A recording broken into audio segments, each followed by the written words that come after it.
இப்படி பார்த்தோம்னா அது எல்லாருக்கும் புரிய வைக்கிற பாஷை. அந்த லக்ஷ்மிங்கிற ஒரு மாடு, அந்த மாடு பகவான் கிட்ட பேசும், மகர்ஷி கிட்ட பேசும். அந்த கதை ரொம்ப ஆச்சரியமான ஒரு கதை. பகவான் மகர்ஷியோட சிஷ்யால ரொம்ப சிறந்தது யாரு அப்படின்னு கேட்டா நிறைய பேர் இருக்கா. காவிய கண்ட கணபதி முனி, முருகனார் சுவாமிகள், விஸ்வநாத சுவாமிகள், குஞ்சு சுவாமிகள், எத்தனையோ பெரியவாள்லாம் இருக்கா, மகாவித்வான்கள்லாம் இருக்கா, ஞான நிஷ்டர்கள்லாம் இருக்கா. ஆனா தாயார் இருக்கா, அழகம்மாள் இருந்தா. ஆனா சந்தேக லேசம் இல்லாம முக்தி அடைஞ்சுட்டா, ஜீவன் முக்தி நிலையை அடைஞ்சுட்டா, ஞானத்தை அடைஞ்சுட்டான்னு வாயை திறந்து அவர் வாயால சொன்னது இந்த மாடு. இந்த மாடு அது என்ன வந்ததோ எப்படி வந்ததோ ஒன்னும் தெரியாது. அது ஒரு பெரிய ஆச்சரியம். பக்கத்துல ஒரு ஊர்ல ஒரு 30-40 கிலோமீட்டர் தள்ளி ஒரு இடத்துல குடியாத்தம், 30-40 கிலோமீட்டர் கொஞ்சம் கூட தூரம், குடியாத்தத்துல ஒரு கிருஷிக்காரன் வயல்ல வேலை பண்றவன், அவன் வீட்டுல ஒரு மாடு குட்டி போட்டது. சாது, அதுலயே ஜீவிக்கிறவன். அந்த மாடு குட்டி போட்டது. அவனுக்கு ஸ்வப்பனத்துல மகர்ஷியோட தரிசனம். அந்த மாடையும் குட்டியும் எனக்கு கொண்டு கொடு அப்படின்னு. அந்த சத்தியனிஷ்ட பாருங்க, ஜீவனோபாயம் அவளுக்கு அதெல்லாம். அந்த மாடையும் குட்டியும் ஓட்டிண்டு அங்கேருந்து திருவண்ணாமலைக்கு நடந்து வந்திருக்கான். 60 கிலோமீட்டருக்கு 70 கிலோமீட்டர் இருக்குன்னு நினைக்கிறேன். நடந்து வந்திருக்கான். வேலூர் பக்கம் தானே குடியாத்தம். இங்கேருந்து வந்திருக்கான். வந்து தாத்தால ஆசிரமத்துக்குள்ள பார்த்தா ஒருத்தர் மாடையும் குட்டியுமா வந்திருக்காரு. ஆசிரமத்தில் இருக்கிறவா என்ன வேணும், இல்ல இந்த சாமி என் சொப்பனத்துல இந்த மாடும் குட்டியும் எனக்கு வேணும்னு கேட்டது, அதான் எடுத்துன்னு வந்துட்டேன். ஆசிரமத்துல ஒண்ணுமே கிடையாது அன்னைக்கு, வெறும் ஒரு குடிசை தான். கீழே இறங்கியிருக்கா, அவ்வளவுதான், ஒரு குடிசை தான். புலி எல்லாம் வரும் திருவண்ணாமலையில. அன்னைக்கு புலி இருந்தது, சிறுத்தை இருந்தது, புலியும் இருந்தது. அதெல்லாம் அப்பப்போ அந்த பக்கத்துக்கு வந்துடும். அதனால தைரியமா மாடெல்லாம் வச்சுக்க முடியாது. எல்லாரும் சொன்னா இதெல்லாம் வச்சுக்க முடியாதுப்பா, மாடெல்லாம் வச்சுக்க முடியாது, நீ எடுத்துன்னு போ. எல்லாம் முடியாது. சாமி சொப்பனத்துல கேட்டது, நான் விட்டுட்டு போறேன். அவனோட சத்திய நிஷ்டை. பகவான் பார்த்துட்டே இருக்கார், ஒண்ணுமே சொல்லல. அந்த பக்கம் இந்த பக்கம் ஒன்னும் சொல்லல. இவா சொன்னா, நாங்க இங்க நீ பிரசாதமா நீ திருப்பி நீயே எடுத்துன்னு போ அப்படின்னு. ஆசிரமத்துல அதிகாரிகள். அவன் ஒரே அடம், எனக்கு இதெல்லாம் தெரியாது, நான் பாட்டு கிளம்புறேன்னு கிளம்பிட்டான். அந்த மாடை பக்கத்துக்கு கூப்பிட்டு அந்த குட்டிய தாடை எப்படி தடவை கொடுத்து லக்ஷ்மி அப்படின்னு கூப்பிட்டார். அந்த மாட்டுக்குட்டி யாரு பார்த்துப்பா அப்படின்னா, ராமநாத பிரம்மச்சாரின்னு ஒரு பையன், வேத பாடசாலையில படிக்கிற குழந்தை, சின்ன பையன். மகர்ஷி கிட்ட உயிரை விட பிரியம். இப்போ சின்ன பையன் இல்லை, இப்போ ஒரு 30 வயசா எடுத்து பாடசாலையில படிக்கிறது ஒரு நிபந்தனை.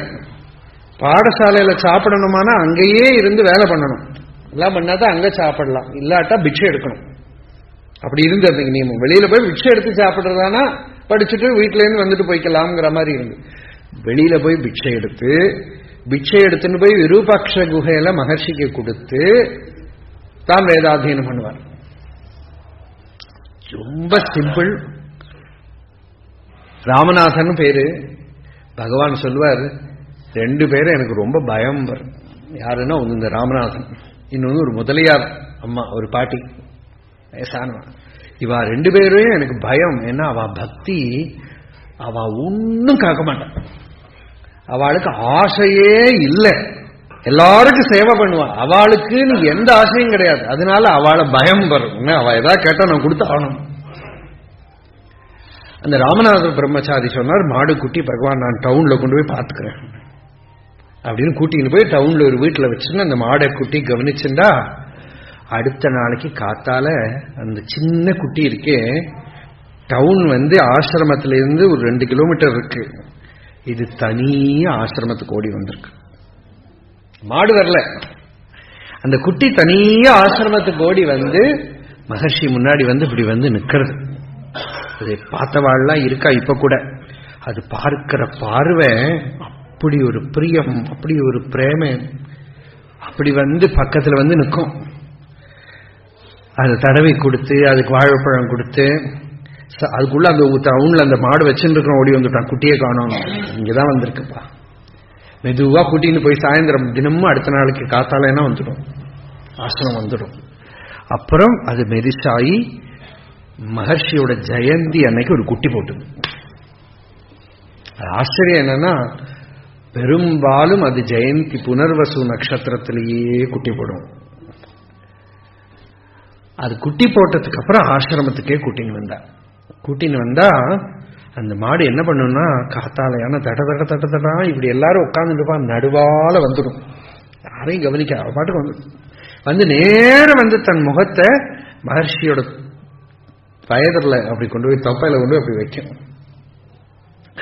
தடவை கொடுத்து, லக்ஷ்மி வாமா. அதுக்கு தினமும் மலவாழைப்பழம் கொடுக்கணும், ஸ்பெஷல் மலவாழைப்பழம் தான் வேணும், கொடுக்கணும். சாப்பிட்டுட்டு போகும். இட்லி நல்லா இலை போட்டு இட்லி எல்லாம் கொடுப்பான், சாப்பிடும். ஒரு நாளைக்கு இவ என்ன பண்ணா, ஸ்பெஷல் கஸ்ட் வந்து விட்டா, ஆசிரமத்தில் ஒன்றும் இல்லை, இட்லி இல்லை, அதனால அந்த இட்லி எல்லாம் கொடுத்துட்டா. லக்ஷ்மி தானே, மாடு தானே, கொடுக்கல. பகவானுக்கு தெரியும்னா அவ ஒன்றும் தப்பு பண்ண மாட்டா, அதனால மாடு கொடுக்கல. அது தடதடான்னு வந்தது, பக்கத்துல போய் இப்படி நின்று இருந்தது. என்னம்மா, ஓ உனக்கு இட்லி கொடுக்கலையா, அப்படியா கேட்கறேன் அப்படின்னு சொல்லி பிச்சையை வர சொல்லு அப்படின்னா தம்பி. ஆமா, லக்ஷ்மிக்கு இட்லி கொடுக்கலையாமே, அவ புகார் சொல்றா அப்படின்னு. இது போய் சொல்லும்னு அவளுக்கு தெரியுமா, அவளுக்கு இட்லி கொடுக்கலையாமே, அவ போய் கம்ப்ளைண்ட் பண்றா அப்படின்னு. இல்லை பகவானே, புது கஸ்ட் வந்துட்டா, அதனால ஒன்னும் இருக்கல, அவளுக்கு கொடுத்துட்டோம், பரவாயில்ல. அந்த மௌனி ஒருத்தர் இருக்கார், சாது இருந்தார், அவருக்குன்னு இருக்கோ இல்லையோ அதை கொடுத்துடு, அவருக்கு ஏதாவது உப்புமா பண்ணி போடு, அவளுக்கு கொடுக்கறத வேண்டாம், வைக்கப்படாது அப்படின்னு சொல்லி லக்ஷ்மிக்கு எல்லாத்துக்கும் பறிஞ்சு பறிஞ்சு பேசுவார். அந்த மாடுக்கு மட்டும் எதுவும் அவளை ஒன்றும் பண்ணப்படாது. அவளுக்கு புதுசா ஒரு கொட்டகா கட்டினான். அது கட்டுறத பகவான் அண்ணாமலை சுவாமி பண்றார். அவர்கிட்ட சொன்னார், இந்த பாருப்பா, நல்ல பெருசா நன்னா கட்டு. அவருக்கு ஒரு சாதனை, இந்த அண்ணாமலை சுவாமிகள்னு ஒரு பெரியவர் இருந்தார், அவருக்கு ஒரு சாதனை. என்ன சாதனைன்னா, அவரோட வாசனையெல்லாம் எடுக்கணுமோ இல்லையோ, அதனால அவர் சாதனை பண்றதுக்குன்னு வந்திருக்காரு ஏதோ ஊர்ல இருந்து.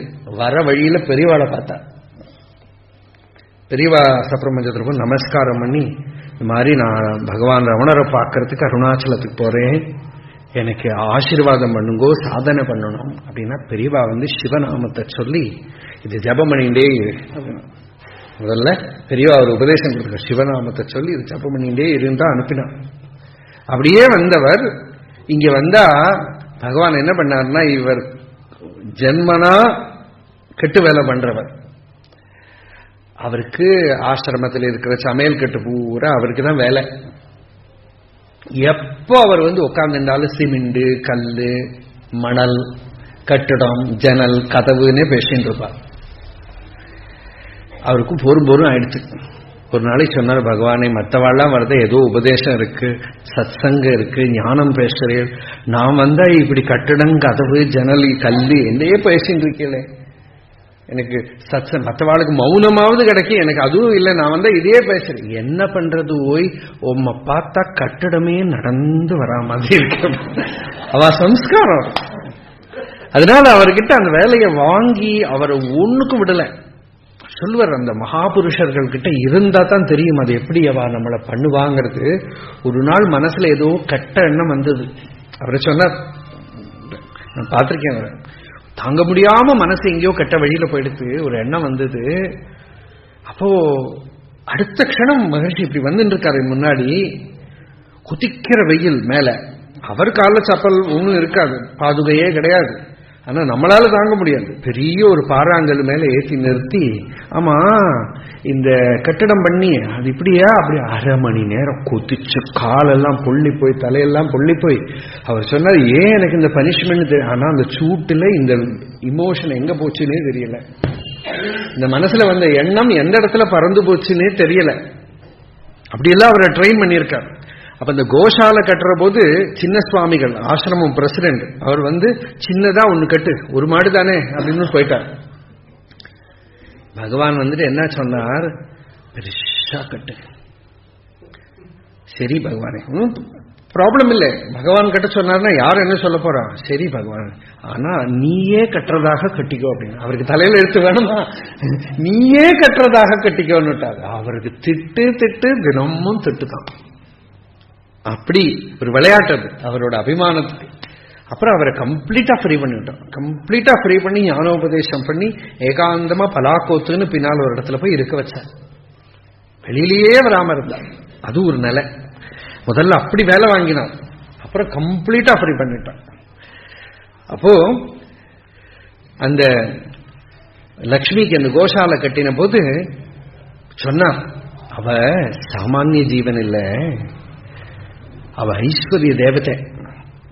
அவளுக்கு நீ ஒரு கோஷாலை கட்டினாயானால் இந்த ஏரியாவே க்ஷேமமா இருக்கும், எல்லாரும் சந்தோஷமா இருப்பாங்க, சமிருத்தமா இருக்கும். நீங்க பாத்தீங்கன்னா அந்த ஏரியா தான் திருவண்ணாமலை, அவ்வளவு சமிருத்தி. அதனால கட்டு அப்படின்னு. அப்புறம் லக்ஷ்மி அன்னைக்கு கிரகப்பிரவேசம். இவா மாடுக்கு பூஜை எல்லாம் பண்ணி குங்குமம் இட்டு பகவானை கூப்பிடுறது இவாள்லாம் நினைச்சுக்கல. ஏன்னா அங்க நிறைய பக்தாலாம் பார்க்க வந்திருப்பா. அதனால மகர்ஷியை கூப்பிடுறதுன்னு இவ சங்கல்பமே பண்ணிக்கல. எல்லாம் கட்டி விளக்கேற்றி வச்சு இந்த மாடை உள்ளுக்கு இழுக்கிறா. அது அசங்கல. ஒரு க்ஷணம் இவர் கையை லூஸ் பண்ணிட்டார். ஒரே ஓட்டம் ஓடி நேர அந்த ஓல்டு ஹால்ல போய் பகவான் முன்னாடி போய் நிற்கிறது. என்னம்மா, நான் வந்தா தான் உள்ள போவையா? சரி வரேன் அப்படின்னு. இவாள்லாம் கூப்பிடல, அவ கூப்பிட்டா. அவ கூட்டிட்டு போய் மகர்ஷி முதல்ல உள்ள காலை வச்சதுக்கு அப்புறம் தான் அவ உள்ள பிரவேசம் பண்ணினான். ஒரு நாள் அவ பக்கத்துல நின்றுட்டு இருக்கா. மகர்ஷியோட கரஸ்பர்ஷம் அசங்காம நின்றுட்டு இருக்கா. ஒரு பக்தர் கேட்டார், லக்ஷ்மி ஏன் இப்படி அசங்காம இருக்கா அப்படின்னு. மகர்ஷி சொன்னா, அவ சமாதி நிலையில இருக்கா. அப்ப இவருக்கு அசந்து போயிட்டார். என்ன, இவர் கொஞ்சம் முன்னால்தான் கம்ப்ளைண்ட் பண்ணியிருக்காரு, தியானம் வர மாட்டேங்கிறது, மனசு சஞ்சலமா இருக்கு, தியானம் பண்ண முடியல எல்லாம். இங்க பார்த்தா இந்த மாடு அப்படியே சமாதி நிலையில அச்சலமா, அவ சமாதி நிலையில இருக்கா. அப்படியே இருக்கட்டும்.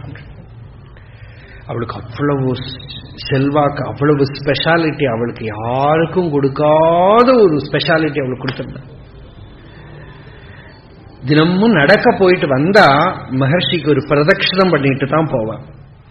படங்கள்லாம் பார்த்தா சரி காலை அப்படியே நக்கின்னு இருப்பான்.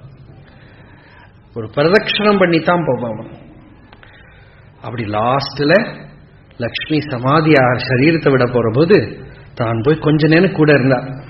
அப்புறம் கிளம்பி பக்தாலாம் வந்திருக்காங்க. கிளம்பிட்ட அம்மா அம்மா தான் கூப்பிடு, நான் போயிட்டு வரேன், அங்க எல்லாரும் எனக்கு பார்த்துட்டு இருக்கான். அப்ப போறது ஒரு கூட இருந்த அட்டெண்டன்ட் கேட்டார், அழகம்மா பகவானோட தாயார் சரீரத்தை விடுற போது பகவான் கூடயே இருந்தேள், லக்ஷ்மி சரீரத்தை விடுற போது இருக்க வேண்டாமா அப்படின்னு. அவ்வளவு பிரத்யேகம் தெரியும் எல்லாருக்கும். அப்ப சொன்னார், அவளுக்கு உள்ள ஆசையே இல்லை, வாசனையே இல்லை, அவளுக்கு என்ன தவிர எதுவுமே அவ சித்தத்தில் இல்லை, அதனால நாம் பக்கத்தில் இருக்கணுங்கிறது கிடையாது. தாயார் விஷயத்துல கூட ஜாக்கிரதையா இருந்தார், மனசை எங்கேயாவது பதறி விடப்படாதுன்னு அந்த மாடுக்கு அவ்வளவு பெரிய நிலையை கொடுத்து அதுக்கு சமாதி வச்சு ஒரு பாட்டு எழுதினார், விமுக்தானாலாம் அப்படின்னு எழுதியிருக்காரு. பார்த்தீங்கன்னா சமாதி இருக்குங்க, அந்த மாடுக்கு ஒரு சமாதி இருக்கு. இப்படி ஆசிரமத்துல கீழே வரப்புறம் இந்த மாடு, குரங்கு, மயில் எல்லாம் மகர்ஷி கிட்ட பிரியமா இருந்தது. அந்த ஜீவஜாலங்கள் எல்லாம் அந்த ஞானியோட நிலையை புரிஞ்சுண்டது. மனுஷால் மாத்திரம் இல்லை,